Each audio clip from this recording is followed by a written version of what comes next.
beliau menyampaikan beberapa keterangan tentang pentingnya ilmu. Qala Ibnu Mas'udin radhiyallahu an, sahabat Abdullah bin Mas'ud radhiyallahu an, beliau berkata, antum fi zamanil amali fihi afdalu minal ilmi. Jadi sahabat Abdullah bin Mas'ud ini berkata kepada para tabi'in, wahai kalian teman-temanku, murid-muridku, para tabi'in, sungguh kalian ini hidup di zaman di mana amal itu lebih utama dibandingkan ilmu. Karena di zaman itu ilmu sudah tersebar luar biasa. Mereka itu konsen dengan ilmu. Sejak zaman Rasul, para sahabat itu konsen dengan ilmu. Sehingga di kemudian waktu para tabi'in pun benar-benar konsen belajar. Bahkan para tabi'in itu saking ingin mendapatkan riwayat hadis, mereka mencari perawinya langsung. Jika ada ternyata informasi bahwa ada sebuah hadis dan perawinya seorang sahabat tapi tidak tinggal di Madinah, sahabat itu pindah ke Syam itu Suriah, ke Syria, maka tabi'in ini padahal di Madinah itu sudah banyak yang meriwayatkan itu, tapi orang yang langsung menerimanya dari Rasulullah adanya di Syam. Sahabat yang langsung mendengar langsung dari Rasulullah adanya di Syam, sedangkan sahabat yang lain mendengar dari sahabat itu. Tabi'in ini pergi ke Syam melakukan perjalanan darat jauh lama demi untuk apa? Mendapatkan ilmu. Jadi orang pada saat itu, di masa itu konsen dengan ilmu, luar biasa ilmu.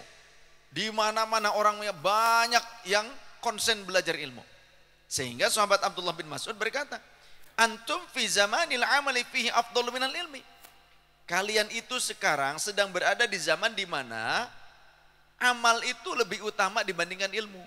Akan tetapi karena apa? Karena ilmu di mana-mana diajarkan pada saat itu. Riwayat-riwayat itu sangat dijaga. Tapi wasayati zamanun al-ilmu fihi afdalu minal amali. Tapi akan datang atau akan sampai suatu zaman, akan datang suatu zaman di mana ilmu itu lebih berharga, lebih utama dibandingkan amal. Karena apa? Karena banyak orang beramal tanpa ilmu akhirnya menjadi sesat dan menyesatkan orang lain. Sehingga Al-Imam Abdullah Ibnul Mubarak beliau berkata, al-ilmu qoblal amal. Ilmu dulu sebelum amal. Sebelum beramal ilmu dulu. Itu kata Al-Imam Abdullah Ibnul Mubarak. Jadi dari keterangan ini dapat kita pahami bahwa begitu pentingnya ilmu agar amal itu benar. Kalau dulu di zaman sahabat, zaman tabi'in, mereka konsen dengan ilmu. Maka ketika ilmunya sudah banyak, maka pengamalan ilmu itulah yang lebih utama. Karena kalau ilmu kalian sudah banyak, tapi tinggal pengamalannya. Tapi akan datang suatu zaman di mana ilmu itu lebih afdol dibandingkan amal. Karena apa? Karena banyak di zaman itu orang beramal tanpa ilmu, akhirnya wa kullu man bighairi ilmin ya'malu a'maluhu mardudatun la tuqbalu. Setiap orang beramal tanpa ilmu, amalnya bisa jadi salah dan tertolak, tidak diterima. Ini yang dimaksud seperti yang disampaikan oleh sahabat Abdullah bin Mas'ud radhiyallahu an. Kemudian waqala Muttarrif, Imam Muttarrif beliau berkata, fadlul ilmi ahabbu ilayya min fadlil ibadati. Keutamaan ilmu lebih aku senangi dibandingkan keutamaan amal. Karena apa? Tidak mungkin kita mau beramal tanpa mengetahui fadilahnya dengan ilmu. Tanpa tahu fadilahnya, sedangkan tahu fadilahnya itu karena kita punya ilmunya. Kalau punya ilmunya, ini fadilah amal ini demikian loh, sholat berjamaah fadilahnya demikian loh, gitu kan. Kita bisa senang sholat berjamaah karena punya ilmunya tentang fadilah amal. Gak mungkin kita beramal tanpa tahu fadilahnya, tanpa tahu ilmunya. Nah, tahu itu kan ngerti berarti. Maka yang dimaksud Iqra di situ ketika Allah menyampaikan oleh malaikat Jibril, Iqra, bacalah. Kemudian Nabi Muhammad saja, ma ana biqari'in, jawabannya, aku nggak bisa baca. Apakah iya Gusti Allah itu tidak ngerti bahwa nabinya itu Nabi Muhammad tuh nggak bisa baca tulis? Sifatnya ummi. Ummiyun itu adalah tidak bisa baca, tidak bisa nulis. Apa Gusti Allah menyuruh malaikat Jibril sampaikan, Bril, sampaikan kepada kekasihku Muhammad, suruh dia baca? Apa Gusti Allah ini main-main? Enggak kan? Enggak mungkin Gusti Allah main-main. Allah ciptakan Nabi Muhammad sebagai seorang ummi, bukan, tapi ummiyun. Orang enggak bisa baca, enggak bisa menulis. Tapi kenapa Gusti Allah nyuruh Nabi Muhammad baca? Coba. Makanya Nabi Muhammad jawabannya, ma ana biqari'in. Aku bukan orang yang bisa baca, enggak ngerti. Ya, orang mudeng, Bril. Apakah yang dimaksud suruh baca tulisan? Bukan. Belajarlah, fahamilah. Itu maksudnya. Bismi rabbikal ladzi khalaq. Jadi dari lafaz bismi dulu, kalau kita mempelajari tentang bismillahirrahmanirrahim sampai makrifat, wah jenengan langsung sajiduh metu saya ucap nyata. Lah kita mah jangankan bismillah, sudah baca kulhu ping sewu orang manjur-manjur. Kenapa? Karena kita enggak makrifat. Cuma dibaca begitu saja lewat, jadi hanya apa ya? Hanya gerakan lidah saja. Jadi qul huwallahu ahad Allahu samad lam yalid wa lam yulad wa lam yakul lahu kufuwan ahad. Ning atine berkat tiblok besek kayak gitu ya. Gitu kan?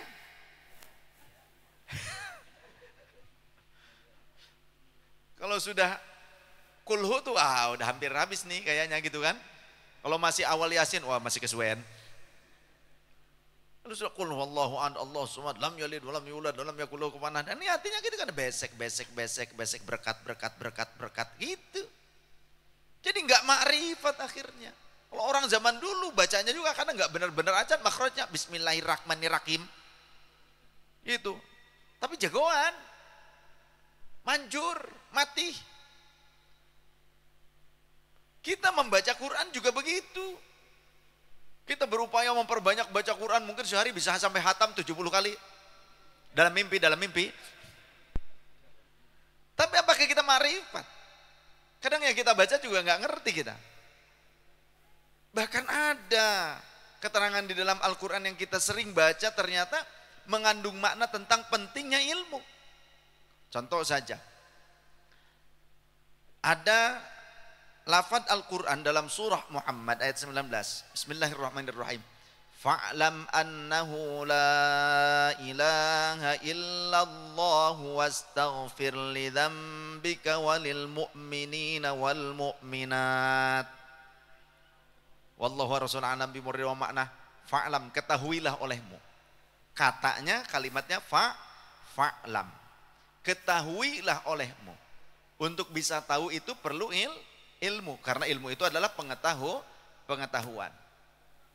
Fa'alam annahu, sesungguhnya la ilaha, tidak ada Tuhan yang berhak untuk disembah, ya maujud illallah, kecuali dia Allah. Wastaghfir li dzambika walil mu'minina wal mu'minat, dan mohonlah kalian kepada Allah, mohonkanlah ampunan untuk orang-orang mukmin. Mohonkanlah oleh kalian ampunan lidzambika, untuk dosa-dosamu, atas dosamu, walil mu'minin wal mu'minat, dan untuk orang-orang mukmin laki-laki ataupun perempuan. Kita mungkin membaca begitu saja. Padahal kalau kita dapat pahami, kita kuat, kita ma'rifat kepada kalimat tersebut. Ini sebetulnya perintah Allah supaya kita belajar. Belajar bagaimana? Belajar tentang tauhid, belajar tentang ketuhanan, juga belajar tentang ibadah. Apa bentuk ibadah? Istighfar. Istighfar untuk diri kita dan untuk kaum muslimin muslimat. Bagaimana caranya meminta ampun untuk diri kita dan untuk kaum muslimin muslimat. Ini sebetulnya yang jadi titik pokok permasalahannya adalah belajar. Fa'lam, ketahuilah. Tidak mungkin ngerti caranya kalau tidak tahu ilmunya. Tidak ngerti, tidak faham, tidak mungkin akan melakukannya. Kalau tidak mengerti, bagaimana mungkin kita bisa bertauhid kalau tidak pelajari tentang ilmu tauhid, betul? Nah, kemudian ada lagi ayat lagi. Syahidallahu annahu la ilaha illa huwa wal malaikatu wa ulul ilmi qa'iman bil qist. Gitu kan? La ilaha illa huwal azizul hakim. Wallahu rasul alam bimurri wa ma'na. Syahidallah, syahida wis nakseni sopo Allahu Allah Ta'ala. Allah telah bersaksi annahu la ilaha illa huwa, sesungguhnya tidak ada Tuhan yang berhak untuk disembah kecuali Dia sendiri. Allah sudah mempersaksikan, artinya Allah sudah mendeklarasikan, artinya Allah sudah memberitahukan. Kalau Allah nggak memberitahukan, kita tahu nggak kira-kira bahwa tidak ada Tuhan selain Allah Ta'ala? Bisa? Tidak. Kita tahu dari mana? Kan pemberitahuan melalui ilmu. Maka ada ma'rifatul ilmi atau ma'rifat bil ilmi. Ma'rifat dengan ilmu. Kemudian wal malaikatu wa ulul ilmi qa'iman bil qisti. Nah, ini kalimat ini. Para malaikat dan orang yang memiliki ilmu juga bersaksi dengan persaksian yang serupa bahwa la ilaha illallah. La ilaha illahuwa. Para malaikat diberitahu oleh Allah. Dan orang wa ulul ilmi, orang-orang yang berilmu, ilmunya tentu dari Allah. Karena tadi di kalimat awalnya, siapa yang memberitahunya kalau bukan Allah? Allah, syahidallah, Allah telah mendeklarasikan. Jadi di sini banyak hal yang tersirat, hikmah, rahasia, di mana Allah begitu mengajarkan kepada kita agar kita mau belajar, pelajari seperti itu. Sehingga Allah juga berkata, qul hal yastawil ladzina ya'lamuna wal ladzina la ya'lamun. Apakah sama antara orang yang mengerti dengan orang yang tidak mengerti? Apakah sama orang yang cerdas dengan orang yang tidak? Apakah sama orang yang berilmu dengan yang tidak berilmu? Tentu beda. Ini namanya istifham mungkari. Istifham mungkari gitu istilahnya. Kemudian dalam ayat yang lain, yarfa'illahu alladhina amanu minkum walladhina utul ilma darajat. Darajat bukan satu, derajat banyak. Ya, darajat menunjukkan Allah akan memberikan begitu banyak derajat-derajat kemuliaan kepada orang yang memiliki ilmu. Utul ilma, bagi orang yang diberikan ilmu oleh Allah Subhanahu wa taala. Dan kata Rasul, apakah ilmu itu kita nunggu aja? Nunggu nanti Allah ngasih. Kalau enggak, ya enggak. Biarin gimana Gusti Allah aja. Enggak bisa gitu. Al ilmu bit ta'allumi, kata Rasul. Ilmu itu harus dipelajari. Harus ada sesi dan metode belajar mengajar. Makanya ada sebuah riwayat gini, kun aliman.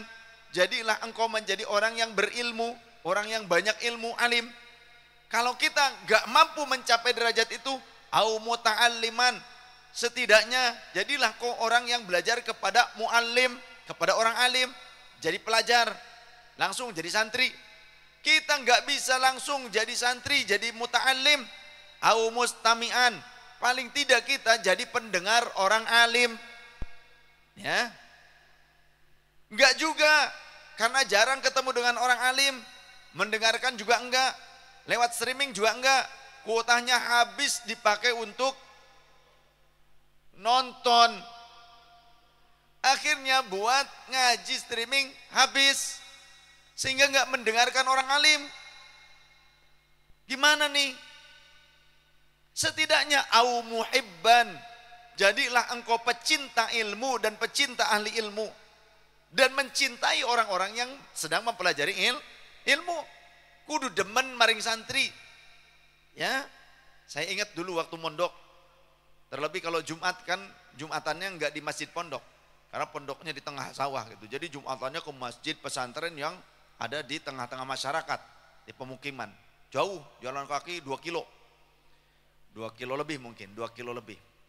Satu jalan, ya, satu trek, bolak-balik 4 kilo.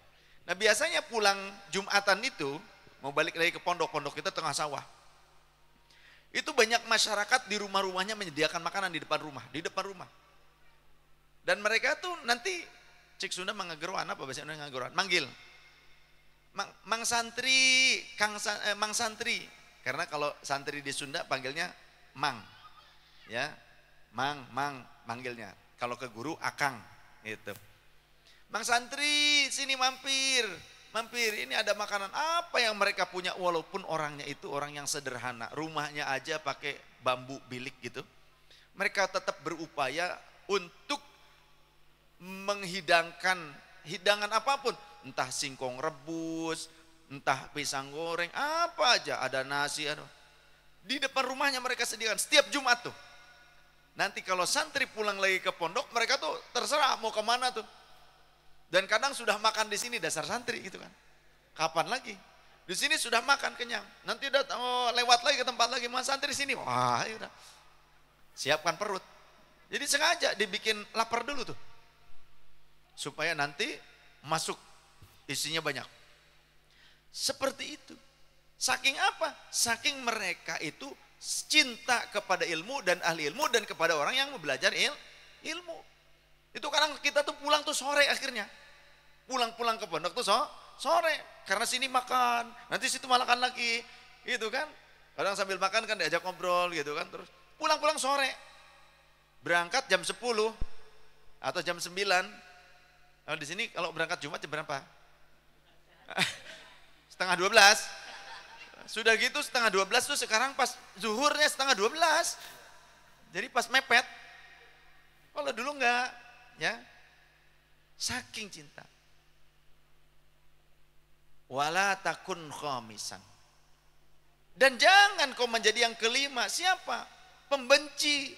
Pembenci ulama, pembenci santri, pembenci orang yang senang mendengarkan nasihat-nasihat ulama, membenci orang yang mahabbah kepada santri, kepada ilmu, kepada ulama.